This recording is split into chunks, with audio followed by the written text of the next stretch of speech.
नमस्कार। मैं डॉक्टर सावित्री कुमारी,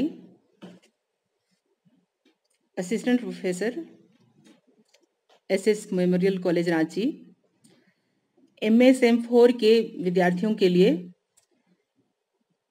कवि निराला और उनकी लंबी कविताएं सरोज स्मृति और जूही की कली पर बात करूंगी। निराला का रचना समय भारतीय इतिहास का अत्यंत महत्वपूर्ण समय है। कविता, कहानी और उपन्यास सभी विधाओं में निराला अपने समय के यथार्थ को सामने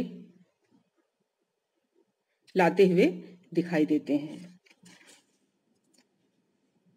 निराला का जन्म 1896 ईस्वी को वसंत पंचमी के दिन महिषादल, बंगाल में हुआ था।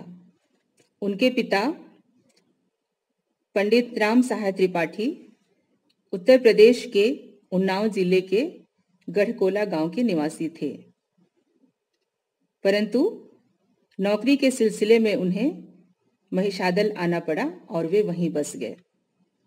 3 वर्ष की आयु में ही निराला जी की मां की मृत्यु हो गई। उनके पिता ने दूसरी शादी न कर अपने इकलौते बेटे के पालन पोषण पर अधिक ध्यान दिया। 15 वर्ष की अवस्था में निराला का विवाह मनोहरा देवी से हो गया, जो एक पुत्र और एक पुत्री को जन्म देकर 20 बरस की अवस्था में इन्फ्लुएंजा का शिकार होने के कारण चल बसी। निराला को 4 भतीजों और संतानों का भी बोझ उठाना पड़ा और उनका जीवन काफी कष्टप्रद था। यद्यपि इन्हें स्कूल की शिक्षा 9वीं तक ही प्राप्त हुई थी, परंतु संस्कृत और बंगला का अध्ययन इन्होंने घर पर ही रहकर किया। निराला ब्रज भाषा के भी अच्छे जानकार थे। अपनी प्रखर प्रतिभा के बल पर उन्होंने खड़ी बोली का अच्छा ज्ञान प्राप्त किया। उन्होंने 1933 ईस्वी में मतवाला पत्रिका का भी संपादन किया। निराला ने जीवन संघर्ष और रचना संघर्ष के क्रम में 3 बड़े कवियों से एक तरह का नया संबंध बनाया। ये हैं तुलसीदास, गालिब और रविंद्रनाथ। इनके विराट काव्य मानस से निराला निरंतर टकराते रहे। तुलसीदास को जब उन्होंने आगे चलकर काव्य नायक बनाया तो एक तरह से उनमें अपने ही व्यक्तित्व का उन्होंने आरोप किया। गालिब में निराला को वेदांत की छाया मिल रही थी। रविंद्रनाथ पर उन्होंने पुस्तक लिखी, रविंद्रनाथ कविता कानन। यह वेदांत की ही भूमि थी, जहां निराला ने सांस्कृतिक साहचर्य, हिंदू मुस्लिम एकता की सार्थकता का अनुभव किया था। निराला ने कई काव्य संग्रह लिखे। अनामिका, परिमल, गीतिका, तुलसीदास, अणिमा, कुकुरमुत्ता, बेला, नए पत्ते, अर्चना, आराधना, गीत कुंज और सांध्य काकली।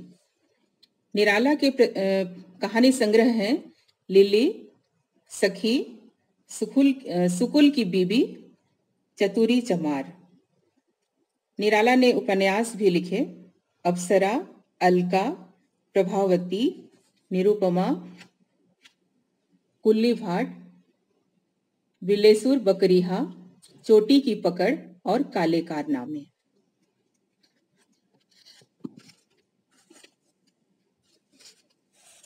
निराला स्वभावतः रूढ़ी विरोधी और क्रांतिकारी कवि थे। रूढ़ियों का विरोध उनकी कविता में सर्वत्र दिखाई देता है। निराला ने शोषित वर्ग के प्रति गहरी सहानुभूति का प्रदर्शन किया।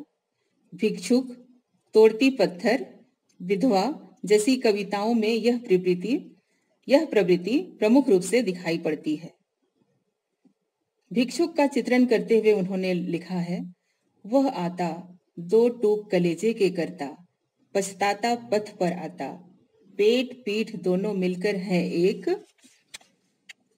चल रहा लकुटिया टेक, मुट्ठी भर दाने को भूख मिटाने को, मुंह फटी पुरानी झोली का फैलाता। सामाजिक विषमता को देखकर निराला का मन खिन्न हो उठता था। उनका मन वेदना और निराशा से भर जाता था। स्नेह निर्झर बह गया, इस कविता की इन पंक्तियों में इसे देखा जा सकता है। स्नेह निर्झर बह गया है, रेत ज्यों तन रह गया है। प्रगतिवादी कवि एक ओर तो शोषित और त्रस्त नारी का चित्रण करते हैं और दूसरी ओर उनके प्रति सहानुभूति भी व्यक्त करते हैं। निराला की प्रसिद्ध कविता है तोड़ती पत्थर, जिसमें उन्होंने मजदूरनी का चित्रण मार्मिकता से किया है। वह तोड़ती पत्थर, देखा उसे मैंने इलाहाबाद के पथ पर, नहीं छायादार पेड़ वह जिसके तले बैठे वे स्वीकार, श्याम तन भर बंधा यौवन, नत नयन प्रिय कर्मरत मन, गुरु हथौड़ा हाथ करती बार बार प्रहार, सामने तरु मालिका अट्टालिका प्राकार। निराला ने जागो फिर एक बार कविता में भारतवासियों को उनकी महत्ता एवं गरिमा का भी स्मरण कराया है। निराला की कविता में देशभक्ति का स्वर भी विद्यमान है। वे लिखते हैं, तुम हो महान, तुम सदा हो महान, है नश्वर यह दीन भाव, जागो फिर एक बार।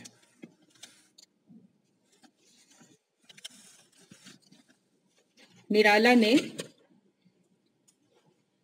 जो लंबी कविताएं लिखी हैं उसमें राम की शक्ति पूजा, सरोज स्मृति, जूही की कली, तुलसीदास, ये प्रसिद्ध लंबी कविताएं हैं। सरोज स्मृति एक शोक गीत है जिसमें कवि ने अपनी युवा कन्या सरोज की अकाल मृत्यु पर अपने शोक संतप्त हृदय के उद्गार व्यक्त किए हैं। हिंदी के इस सुप्रसिद्ध शोक गीत में जीवन की पीड़ाओं और संघर्षों के हलाहल का पान करने वाले कविवर निराला के निजी जीवन के कुछ अंशों का उद्घाटन भी है। छायावादी कवि होने के कारण निराला ने अपनी बात को प्रायः प्रतीकात्मक शैली में अभिव्यक्त किया है, किंतु अपवाद रूप में लिखी गई सरोज स्मृति जैसी कतिपय रचनाओं में उनकी आत्मचरितात्मकता शैली परिलक्षित होती है। डॉक्टर रामरतन भट्ट नागर का निराला की इन आत्मपरक कविताओं के संबंध में अभिमत है कि सच तो यह है कि सरोज स्मृति और कवि की अन्य आत्मपरक कविताएं हिंदी के इतिहास की अमोल निधि रहेगी। इन कविताओं में हम निराला के स्वस्थ लोहे की तरह कड़े आंच में तपाए हुए व्यक्तित्व की झलक पाते हैं। अपने साहित्यिक जीवन के प्रतिदिन के सुख दुख के बीच कवि ने किस प्रकार भारती की पाठ पूजा की है, कैसे भाव के फूल चढ़ाए हैं, यह इन रचनाओं में मिलेगा। सरोज स्मृति में मुख्यतः 3 स्वर मुखरित हुए हैं। कवि का विद्रोही और क्रांतिदर्शी स्वभाव, पुत्री सरोज के प्रति उसका अगाध वात्सल्य भाव, जीवन की ठोकरों के फलस्वरूप व्यथा एवं निराशा की सघनता। निराला के विद्रोही और क्रांतिदर्शी स्वभाव का परिचय सरोज स्मृति में यत्र तत्र मिलता है। पत्नी मनोहरा देवी की मृत्यु के उपरांत उन पर पुनर्विवाह के लिए बहुत जोर दिया गया, पर वे तैयार नहीं हुए।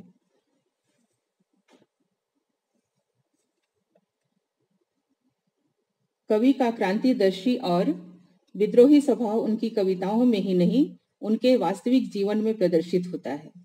उनके विचारों और कार्यों में समानता थी। वे जो कुछ सोचते थे, उन विद्रोही विचारों को कार्य रूप में परिणत करने का साहस भी रखते थे। सरोज स्मृति में संतान के प्रति पिता के हृदय की वात्सल्य भावना का भी सुंदर चित्रण मिलता है। कवि ने पुत्री के लिए इन संबोधनों का प्रयोग किया है।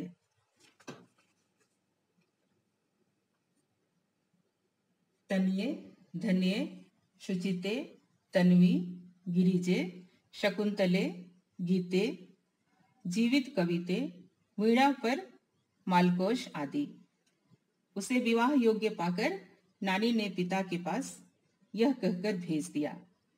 नानी तथा मामा मामी के अगाध प्यार में पली हुई सरोज की युवावस्था, श्रृंगार, विवाह आदि का निराला ने जो वर्णन किया है वह सरोज स्मृति के वात्सल्य को अत्यंत उदात्त भावभूमि पर प्रतिष्ठित करता है। अपनी पुत्री के सौंदर्य और यौवन का चित्रण करने की सामर्थ्य निराला जैसे युग कवि में ही हो सकती थी। कवि की संयमित दृष्टि ने अपनी पुत्री के यौवन का सुंदर चित्रण कर वात्सल्य को अत्यंत उदात्त भूमि पर प्रतिष्ठित किया है।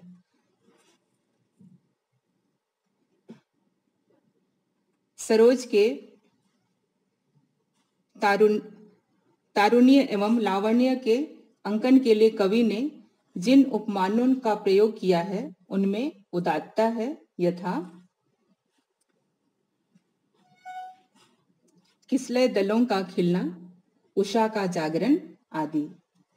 सरोज स्मृति में तीसरा प्रमुख स्वर निराला की वैयक्तिक करुणा एवं वेदना का है। संघर्षों से अनवरत जूझने वाले कवि निराला की व्यथा एवं पीड़ा यहाँ अत्यंत घनीभूत हो गई और सहृदय पाठक के हृदय को भी झकझोरे बिना नहीं रहती है। यौवन के प्रभात काल में ही जीवन संगिनी का चिर विछोह, अन्य परिवारजनों के काल कलवित हो जाने का दारुण आघात, आर्थिक संकट, साहित्यिक क्षेत्र में उपेक्षा एवं अवमानना की प्राप्ति आदि दुखों ने निराला को भीतर भीतर खोखला कर दिया था। लाडली पुत्री सरोज की असमय मृत्यु ने रही सही कसर भी पूरी कर दी और कवि का आकुल अंतर शत शत खंडों में विदीर्ण हो करुण क्रंदन कर उठा। दुख ही जीवन की कथा रही, क्या कहूं आज जो नहीं कही।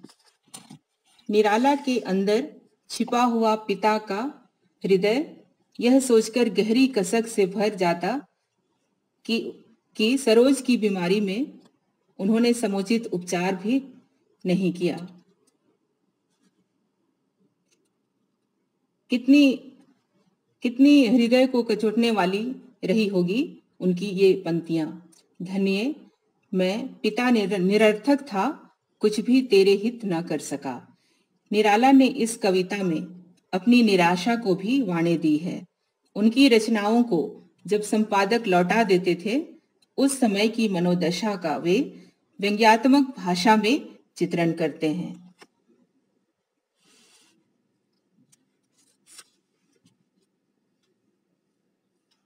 निराला की यह लंबी कविता अत्यंत महत्वपूर्ण लंबी कविता है, जिसमें उन्होंने व्यक्तिगत जीवन की त्रासदी, युवा पुत्री की असमय मृत्यु के कठोर अनुभव को अभिव्यक्ति दी है। जहां तक लंबी कविता की बात है, लंबी कविता के लिए मुक्तिबोध विशेष रूप से याद किए जाते हैं। यहाँ पर मैं परमानंद श्रीवास्तव को कोट करना चाहूंगी।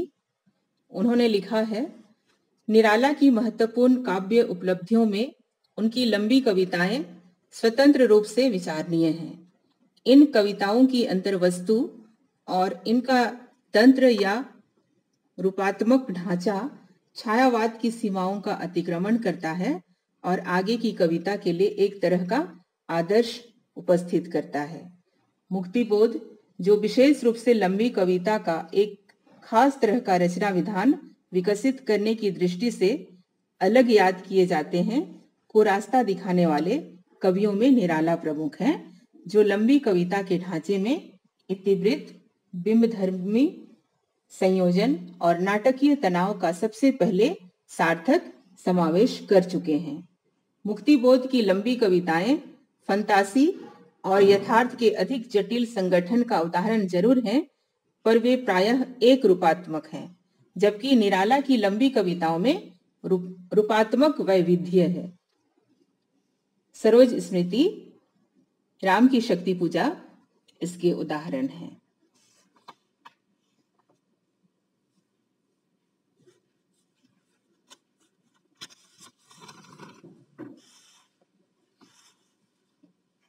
इस कविता की आरंभिक पंक्तियों में उन्होंने अपनी साहित्यिक क्षमता में प्रबल विश्वास भी व्यक्त किया है। उन्होंने लिखा है, मैं कवि हूं, पाया है प्रकाश। इस प्रकार ग्लानि और विश्वास का यह अनूठा द्वंद्व सरोज स्मृति की विशेषता है। निश्चय ही हिंदी के शोक गीतों में निराला की सरोज स्मृति अपना अत्यंत महत्वपूर्ण स्थान रखती है। छायावाद के प्रसिद्ध कवि निराला की कविता जूही की कली ने सबसे ज्यादा ख्याति पाई। यह कवि की प्राथमिक रचनाओं में एक है, यद्यपि यह विश्वास करना कठिन है कि यही उनकी सबसे पहली रचना होगी। मतवाला के शुरू के अंकों में जिस तरह की कविताएं निकली हैं, उन्हें देखकर सहसा विश्वास नहीं होता कि ऐसी पुष्ट और पूर्ण कविता उन्होंने एकाएक लिख डाली होगी। इस कविता को अत्यंत परिश्रम से कवि ने सजाया संवारा है।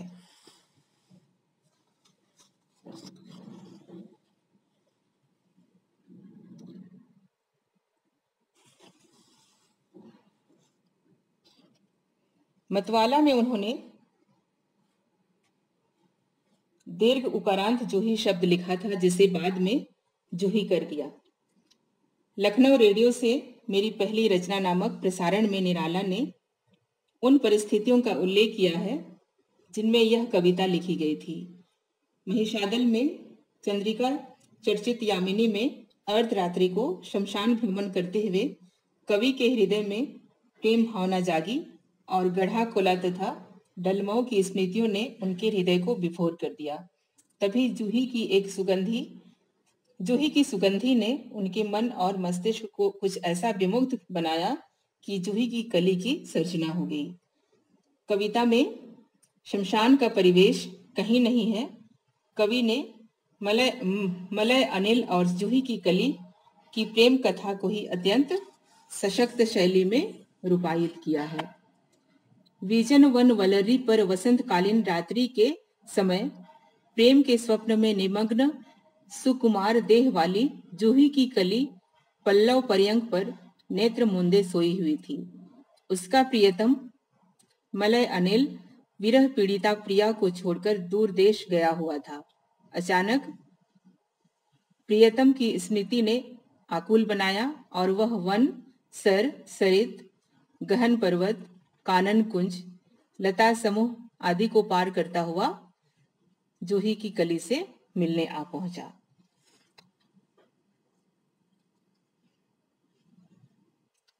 निराला ने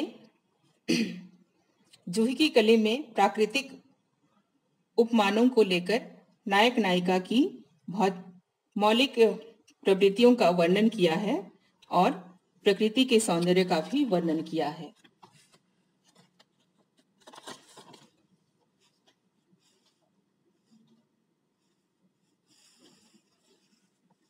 सौंदर्य चित्रण की दृष्टि से भी जूही की कली पाठकों का ध्यान खींचती है। स्नेह स्वप्न मग्न अमल कोमल तनु तरुणी दृग बंध किए ये वासंती निशा मधुवात आदि ऐसी शब्दावलियां हैं जो सौंदर्य भावना को जगाने में सक्षम होती हैं। इस कविता की आध्यात्मिक व्याख्या भी प्रस्तुत की जाती है। इसके अनुसार जूही की कली मायावृत आत्मा की प्रतीक है और नायक पवन ब्रह्म का प्रतीक है। सुसुप्त अवस्था में पड़ी हुई आत्मा को जब ब्रह्म का सानिध्य जागृत करता है, तब उसे अपार सुख की प्राप्ति होती है।